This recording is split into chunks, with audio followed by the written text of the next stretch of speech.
Peeping Tom investigation into MARSAXLOKK restaurant owner finds no evidence of wrongdoing. Malta's most prolific architects revealed on Lovin Malta's planning web.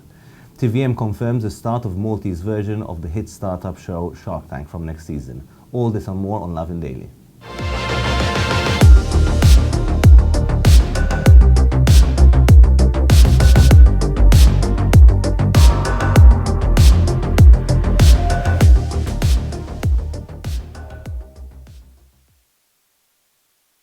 Good morning and good evening, Malta and Gozo. Yannick here, joined by Diacono, and welcome to Lovin Daily. Today we have a special guest in the studio, singer Emma Cutajar, who will be speaking to us about her new single, Mad at Myself. So let's dive into the first story, Tim. Yes, so you might have remembered this from a few months ago. There was quite a bit of an outrage that a certain restaurant owner might have had quite a few indecent photos on his devices that would have been taken, peeping Tom footage from a toilet camera. So if you remember well, it was quite it had done the rounds online. People were calling for investigations. People were boycotting the restaurant. There was Capomolini and MARSAXLOKK.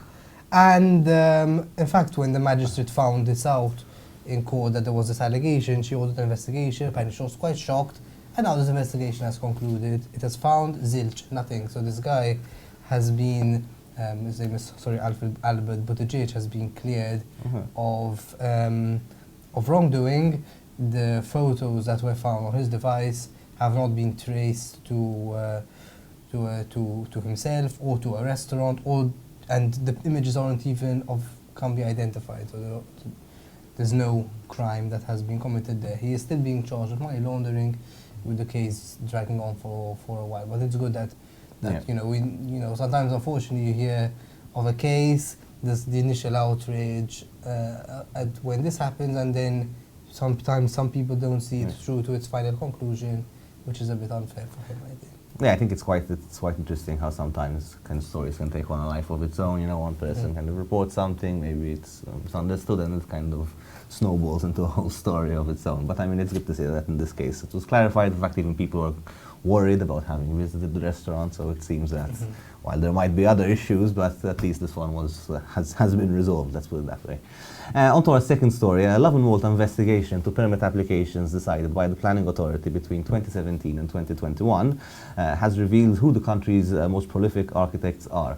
So during the period under investigation, there were 23,993 approved permits, which were submitted by a total of 742 articles. So that's an average of around 32 approved permits per article. But a look at the data shows that a considerable portion of these permits were submitted by a relatively small number of architects.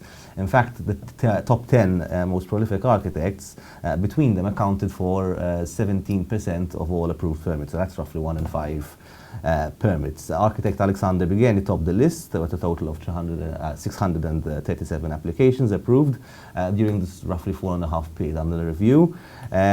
Second was Emma Cutajar, an architecture firm, which had 543 permits approved, and architect Emanuel Vella with 442 accepted applications. So a look at ODZ application also shows Bigeni leading with 224 approved permits, followed by former Labour MP Charles Bohajar and government consultant Robert Musumeci. Now, obviously, the data in this case is just indicative of trends, and like it stands to reason that different architecture firms employ different amounts of architects. So having a high number of approved permits isn't in and of itself necessarily wrong. But it's not meant to be wrong, right? It's meant to be like you're doing your job well. That's it. Well, it depends. In a context where everyone's very sensitive to overdevelopment. That's what it should mean. Yes. It's funny that sometimes it gets moved. No, in fact, Lovin Malta has calculated even success rates, so you can technically go in and check kind of. There's this dashboard which you can go in and check kind of the architect, what type of permits he tends to permit applications he tends to submit, the localities, rate of success. So. Just log on to the planning web. The idea of it is for us to sort of increase transparency when it comes to construction and planning, and feel free to get in touch with any kind of suggestions or recommendations you have.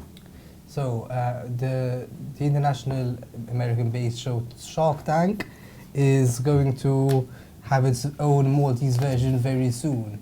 So TVM really has just released its program of shows for next season, and in April of 2022, the first season of Shark Tank Malta will start. So for those of you who don't know, Shark Tank sees young, budding entrepreneurs pitch a business idea to a group of investors known as the Sharks, and the Sharks will have to decide whether they will want to invest their money in it or not. Now, what's interesting about this is that while it's a reality TV show, it's also extremely real. So the investors will be putting in their own actual money into this person's actual idea. It can be win-win, right? So the idea is that the entrepreneur gets the money, the investor can hop on a potentially good idea that can lend them a return for investment, and the general public gets to enjoy the show as well. So it's literally a win for everyone. Very popular, and yeah, I'm honestly excited to see it. Who do you think the Sharks are going to be? I have no idea. To be honest, I've actually been thinking about and like I must admit, I've never actually watched the international Shark Tank, so I don't know kind of what sort of judges they go for, but I imagine there are quite a few people here locally. I mean, the truth is that we've been we often hear about kind of the lack of venture capital opportunities here in Malta, and I guess while it has started to kind of improve a bit, maybe a show like this will help kind of spur it on and give us more of these opportunities, which ultimately the country benefits from. And our next story is about plans for an air link between Malta and Gozo. So the Gozo Tourism Authority today said that plans were underway to link Malta and Gozo with some form of air link. The authority emphasized that the link was necessary for Gozo to be a sellable destination, all year round destination, stressing the importance for connectivity to the rest of the world for Gozo and its people. Now, it's not the first time that we've heard a proposal about an air link. In fact, this has been kind of a recurrent theme. We keep hearing about an air link, and it never really materializes. I'm not certain whether this is because of a lack of feasibility or just because the plans always kind of tend to stall. But I remember there was in May 2019, plans were also announced for an air link. At the time, it was a project being spearheaded by Gozo Minister Justin Caruana and then Tourism Minister Conrad Mitzi. In fact, if I'm not mistaken, a request for proposals had been issued. At this stage, it's not clear whether this is the same project that's kind of been taken to the next stage or whether it's a new one altogether, but I suppose we'll have more details about it over the coming days and weeks. It's a coincidence that's been announced as the election gets closer, though. No. But it's funny, though, isn't it? Like you keep reminding, you reminded me there, as in it's not a new proposal. It sounds great, obviously, to have an air link between the two islands, but we've also heard about the tunnel, about the metro. And tangibly, though, it's still very much either studies or proposals on that no one has actually started placing the blocks on the ground and actually starting implementation. So we'll see. Maybe this time will be different. Yes, but forgive me the dose of skepticism of what was promised last time around as well. And finally, a major court case against 2 prison wardens over the suicide of Kim Nicholas is set to start in November. So early reports had suggested that the wardens will be charged in the coming days, but we're informed that it's going to take a little longer. The reason being that Malta's courts have quite a long delay, so it's being pushed back.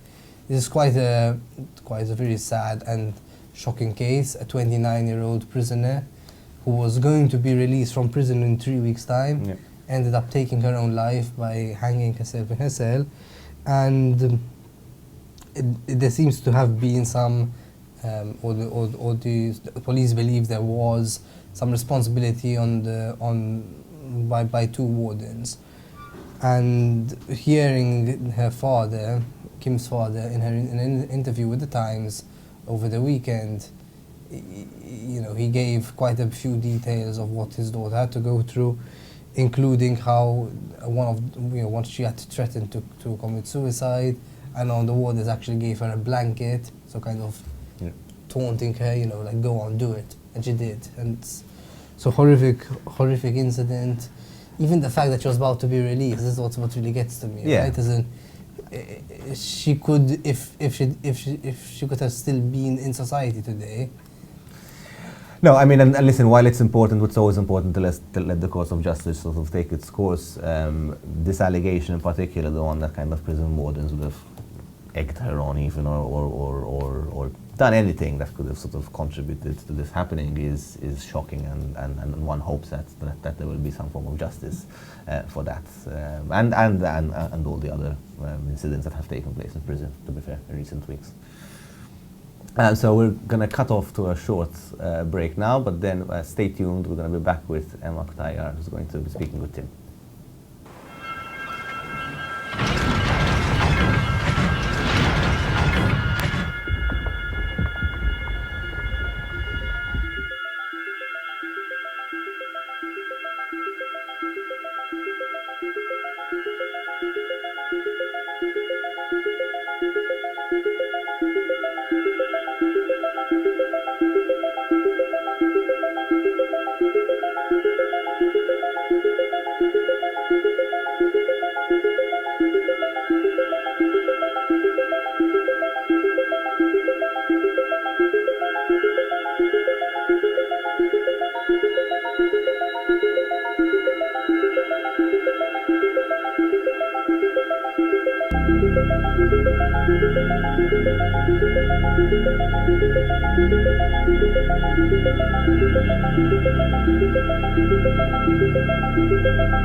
Welcome back to Lovin Daily. With me now is Emma Cutajar, a young singer who has just released a new song called Mad at Myself. Hi Emma. Hi. How are you? I'm good, thank you. How are you? Not bad. So Emma, like, first of all, many people over here know you from your journey on Malta's Got Talent. Last year you actually got a golden buzzer. It was a very powerful moment. You know, you wrote a song, you sang a song and played on the piano a song you wrote yourself about your sister who died before you could even meet her. So first of all, like, what's been happening with you since that experience, and how has that helped your musical journey? Obviously, like, everything changed completely since then, and I'm still working really hard on writing new songs and obviously producing them. But I guess life in particular, obviously now I have my O-levels as well this year, so it's obviously getting a bit harder as well. But I'm quite committed to music, and I'm sure that when I grow up I want to have a job in the music industry as well. Oh, I didn't even know so you're still doing your O-levels, so it's very impressive. Just put it out there for what you've done already so far. Many people, it's quite a commitment to study O-levels, let alone doing something like this on the side.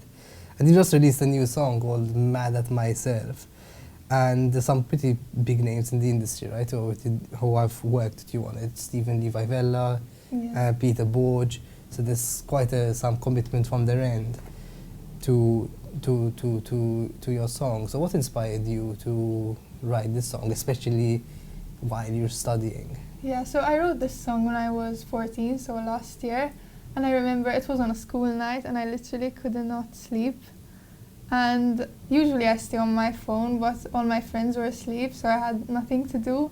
So I just got my laptop and was exploring a bit on GarageBand, and I started coming up with a few lyrics here and there, but obviously it wasn't complete. It was like 1 a.m. and I couldn't sleep. So it was very spontaneous, but then the next day I saw what I wrote and actually fixed some things because I didn't know if they would be good. But I tried experimenting with a different style, like, if you can hear the difference, it's a bit more pop. Yeah. And like the lyrics, obviously it's not exactly about something that happened to me because I have a pretty failed love life. but it's something about more that my friends go through and something in general that people face as well. So it's quite relatable to some people. So mad at yourself for what? Not for not being able to sleep that night? No, but actually a bit I am, because I go to the performing arts school, so it's quite a long road, and I have to wake up like at 6 a.m. every day, so... Okay, so that's really interesting. You're one of the first students to attend this performing arts school, the one in Santa Venera, right? It's in Hamroon, yeah. Oh, in Hamroon, yes. So how is it like there? As in, how is attending school with a specific focus on music? So the school actually opened when I first entered in it, so in Form 1, and I auditioned. I went there with the piano as well, and I got in, so now it's obviously really helpful because I have many lessons of music per week. I have around 8, wow, okay. But they're split like in theory as well. So and there's singing, piano, different types of instruments? There's no singing, but there's a lot of different types of instruments, and obviously you can pick which one you want to study. But then in Form 3 I also added drama as an option, so I'm kind of really into performing arts. That's great, and in fact, like you said about, you're really showing some versatility, because this new song, Mad at Myself, I've listened to it, it's quite different to your X Factor song, Malta's Got Talent song.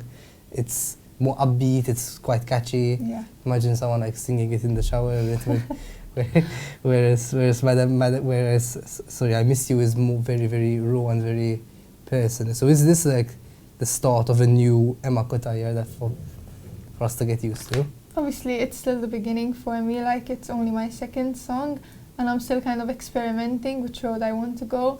But in general I still want to be a versatile artist, and working with Peter and Stephen especially has really helped me, because even the music video is a bit different and shows a different aesthetic, so I'm really grateful to like have their help as well. Mm-hmm. I need to ask you, what's it like being a singer in this day and age when it's become when opportunities for performances are quite restricted because of COVID and all the rules around it? Like, what keeps you going despite it being so difficult? Obviously right now, especially with the whole pandemic as well, it's much harder, but I feel like working in silence will make it worth it in the end, especially because I'm still 15. So I have a really long way to go, but I'm already working hard for it, and I know it will be worth it in the future. So that keeps me going, because I know how much love I have for it and how much I want to continue doing it. X Factor season 3 is coming up. We're going to see you on? No. Really? How come? I won't be taking part. I don't know. I guess I want a break and maybe more to focus on my own songs as well. But I will definitely be supporting all the artists on there and be watching it myself. And Fanny, what's next for you? So you plan to release any more songs in the near future? How far do you see your musical career going? So obviously I want to keep releasing songs, and I will be. I'm always writing, so it's just a matter of working with producers, in this case Peter, and producing the song as well. But like long term, I want to maybe have the possibility of going even to study abroad, and I would love to get signed by a record label one day, but obviously step by step, baby steps, but we're still in the beginning, and yeah, we'll see where it goes, but I'm definitely working on it. And so on the steps, will you be able to sing a refrain from the latest song right now?